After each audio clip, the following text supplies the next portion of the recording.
Tayo tuloy-tuloy na po, minamahal, dadako na po tayo sa ating pag-aaral, pagkinig, na balang salita na ating pinapay ni Jesus. Kaya ang hinihiling, minamahal, bilang pagbibigay galang sa banal po salita na ating pinapay ni Jesus, tayo muna po ipanandalian pong tumayo, minamahal, at narito po, kinabinibigay pong pagkakataon sa ating beloved preacher, Greg Mascarinya. Amen. Praise God.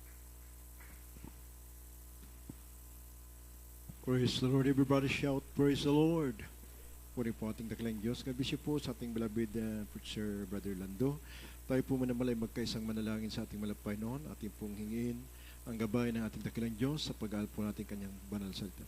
Mapagpalaming Diyos, ang pinakamahal na Jesus, kami po muli ay narito sa iyong harapan. Nagpupuwit ng papasalamat malapay noon sa dakilang ginintong privilege pinagkaloob mo sa amin. Muli mo kaming pinagsama-sama upang kaway ang pasalamatan, sambahin ang iyong marilag at banal na pangalan. Salamat po Diyos sa bawat naunang yugto na balgawan na kami po lubos mong pinagpala malapay noon sa pagkilos mo sa aming kalagitnaan na kilamang Diyos. At hallelujah. Narito kayo nagpapakumbaba sa iyong harapan. Humingi ng kapatawaran sa lahat po na iyong pagkakasala malapay sa mukha sa sumpuan. Matauhay mo kami malapay noon. Hallelujah. Handa mo po ang puso sa pag-ambasalita. Sa ganak, wala kong magagawa. Umasa lang po ng karunungan na gumula sa iyo. Ilagay mo sa akin malabi yung masalita. Taglay po ang pag-imot kapangyarihan. Pagpalaan mo bawat sang narito. At sama-sama ng pinapalayas. Lahat ng gawa ng kaway, demons of doubts and lip. Cast out in the name of Jesus. All the says, cast out in Jesus' name. Cast out in Jesus' name. Hallelujah. Praise the Lord. Puri po ating dakilang Diyos. Tayo po yung makaupo minamahal. Tayo po yung mag-aral ng banal na salita ng ating pinakamahal na Jesus. Bagong lahat, ako muna ay nagpapabot ng pinakamataas sa pagpuwit, pagluwalhati, na ukol lamang sa ating pinakamahal na Jesus. Praise the Lord. At dobling paggalang po na mahal sa ating beloved parents in the Lord. Patuloy po nating inaalalang kalmatur taral na inimugad sa atin, ating beloved Pastor Banglista, Ulista Dalmeda, ating pong beloved Pastor Lina C. Almeida. At mahal, at hindi pong pinapaabot ang pagbati sa buong Almeida family, sa lahat po natin po mga beloved preachers, beloved ordained preachers, sa inyo po mga kapatiran, maging sa lahat po natin po mga live webcast viewers, manamahal, mapagpalang madaling araw na po sa bawat isa atin. Purin po ating dakilang Diyos at tuloy-tuloy na po at basahin po natin po magiging tema sa umagang ito, minamahal, sa ating madaling araw na ito. At basahin po natin ang Mateo 11:28 hanggang 30.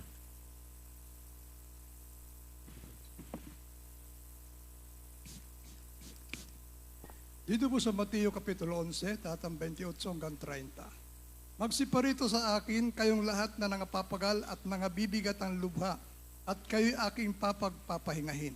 Pasanin ninyo ang aking pamatok, at mag-aral kayo sa akin, sapagkat ako'y maamo at mapagpakubabang puso, at mga susumpungan ninyo ang kapahingahan ng inyong mga kaluluwa, sapagkat malambot ang aking pamatok at magaan ang aking pasan. Amen. Amen.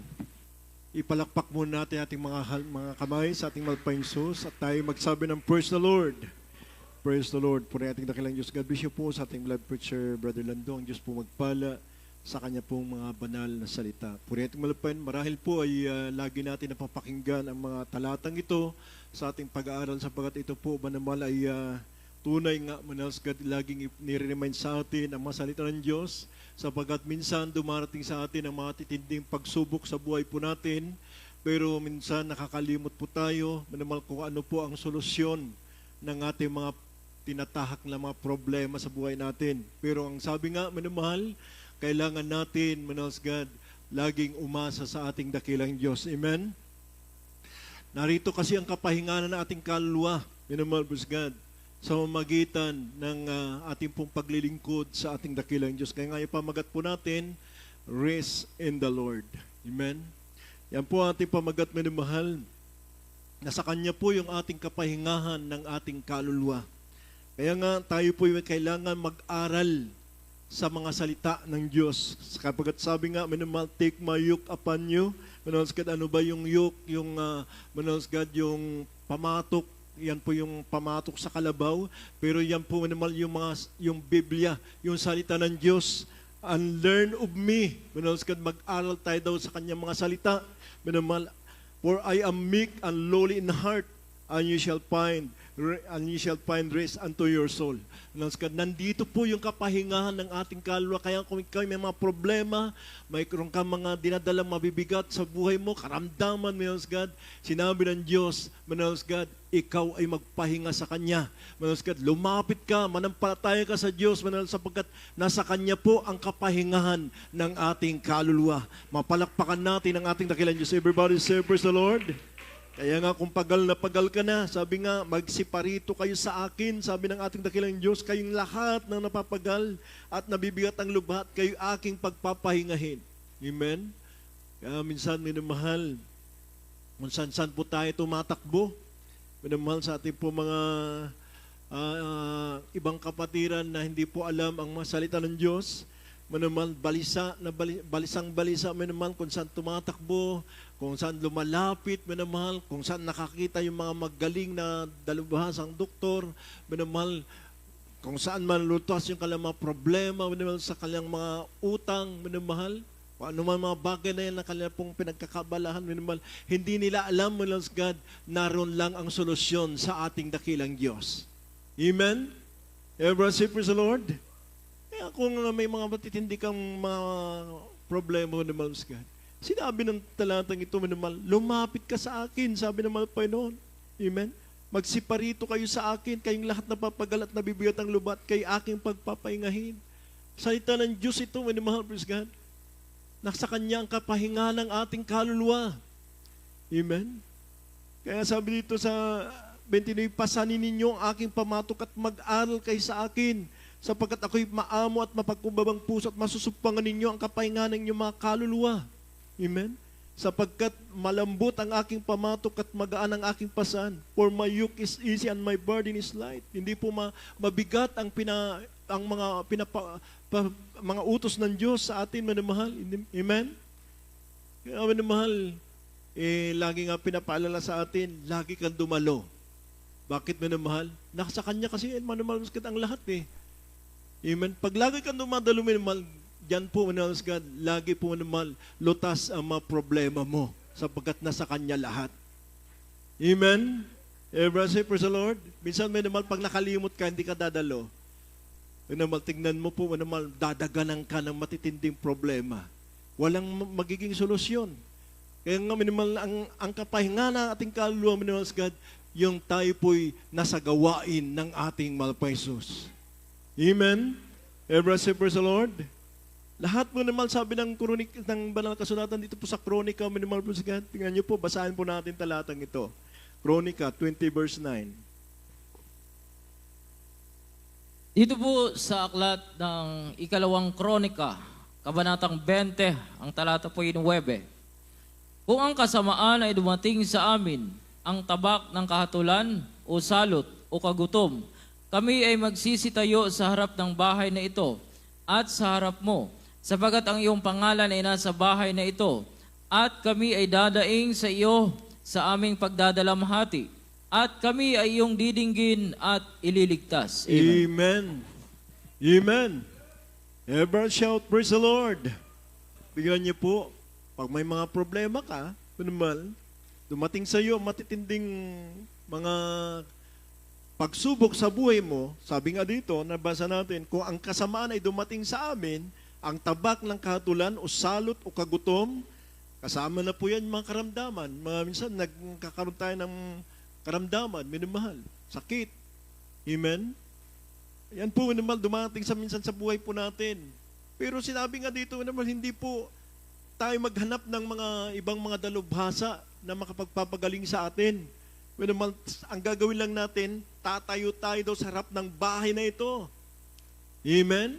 Dadalo tayo sa gawain. Nandito po yung solusyon, sabi dito, minamahal. At sa harap mo, lalapit tayo sa presensya ng Diyos, sapagkat ang iyong pangalan ay nasa bahay na ito. Nandito ang Diyos. Amen? Sa kaligitnaan natin at malpay noon. At kami ay dadaing sa iyo at kami ay dadaing sa iyo sa aming pagdadalamhati, at kami ay iyong didinggin at ililigtas. Amen?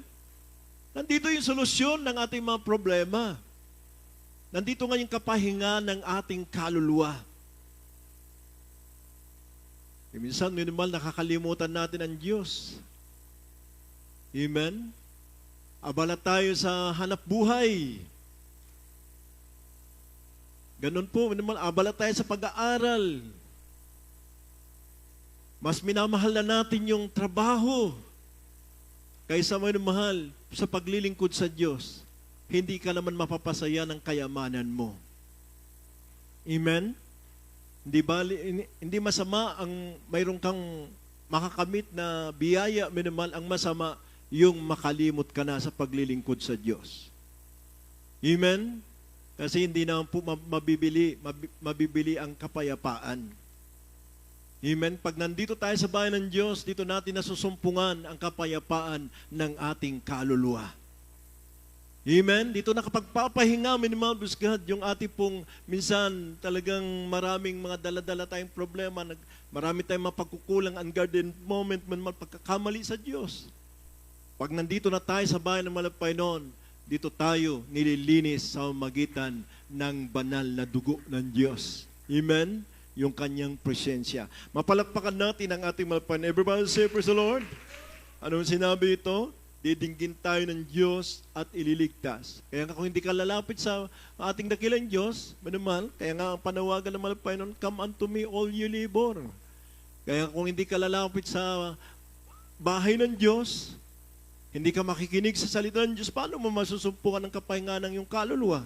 Samantalang, Manals God, ito po'y salita ng Diyos. Kaya nga, kunin daw natin, take my yoke, Manals God, kunin daw natin ang kanya pong, Manals God, pamatok, minamahal, at mag-aral tayo sa Kanya.